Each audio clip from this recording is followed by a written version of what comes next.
Welcome to 7 news Telugu.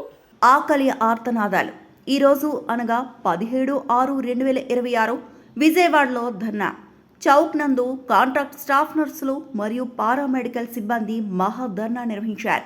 ఈ ధర్నా కార్యక్రమాలకు state వైడ్గా ఉన్న కాంట్రాక్ట్ స్టాఫ్ నర్సులందరూ రావడం జరిగింది. తమ న్యాయమైన కోరికల కోసం ఈ ధర్నాలో పాల్గొనడం జరిగింది. ఈ ధర్నాలో ప్రధాన అంశం ఏళ్ల తరబడి ఉద్యోగం చేస్తున్న తమను రెగ్యులైజేషన్ చేయవలసిందిగా కోరడమైనది. అలాగే ఈఎస్ఐ మరియు పిఎఫ్ తమకు వర్తించి వారికి ఉచిత వైద్యం కల్పించవలసిందిగా కోరడమైంది. సమాన పనికి సమాన వేతనం కల్పించాలి. 100% గ్రాస్ సాలరీ తమకు తక్షణమే వర్తింపచేయాలి. ప్రభుత్వ పథకాలు అనగా ఆరోగ్యశ్రీ, అమ్మఒడి, విద్యా దీవెన, వసతి దీవెన మరియు మిగతా ప్రభుత్వ పథకాలు మాకు వర్తించేలా చేయాలి. మాకు రావాల్సిన న్యాయమైన హక్కులని మాకు కల్పించాలి. పెయిడ్ లీవ్స్ వర్తింపచేయాలి. ముఖ్యంగా ప్రభుత్వ పథకాలు అన్నీ వర్తింపచేయాలి. వెనువెంటనే కాంట్రాక్ట్ ఎంప్లాయీస్ అందరినీ రెగ్యులర్ చేయాలి.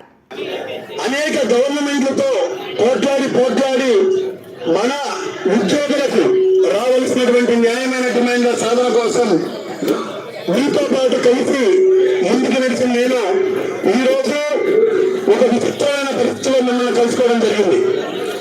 ఏంటంటే ఇప్పటివరకు స్టాఫ్ నర్సులు నా కుటుంబం, స్టాఫ్ నర్సులు లేని నేను ఏ కార్యక్రమం చేయను, స్టాఫ్ నర్సుల కోసమే నా పోరాటం అనే నా గల ఈరోజు వైద్య శాఖలో పనిచేస్తున్నటువంటి అన్ని విభాగాలు, పారామెడికల్ అలాగే స్టాఫ్ నర్సులు వీళ్ళందరి కోసం ఇక నుంచి నా గల విప్పడం జరుగుతుంది.